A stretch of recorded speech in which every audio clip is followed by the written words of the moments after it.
This is the Lone Crater YouTube. We hope this video helps. In this video, I will explain how to approach buying Bitcoin on Thinkorswim.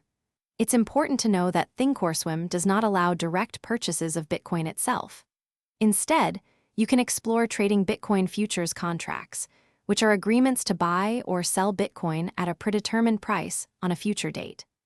Another option is to consider Bitcoin-related exchange-traded funds or stocks of companies involved in the cryptocurrency space. We'll cover these alternatives in more detail. Bitcoin futures contracts let you speculate on the future price movements of Bitcoin without actually owning the digital currency. These are cash-settled, meaning you don't receive actual Bitcoin upon contract expiration, but rather the cash equivalent of the profit or loss. Trading futures carries substantial risk, and it's crucial to understand the leverage and margin requirements involved before participating. If direct futures trading isn't for you, Thinkorswim offers other avenues for Bitcoin exposure.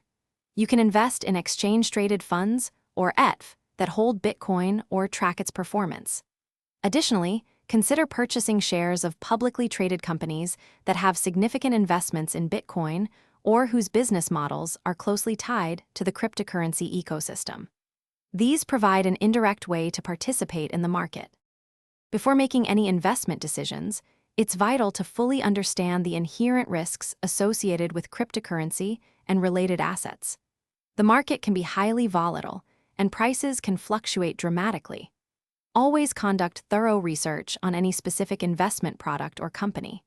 For personalized advice tailored to your financial situation and risk tolerance, consider consulting with a qualified financial advisor. Thanks for watching. Consider subscribing if we helped you.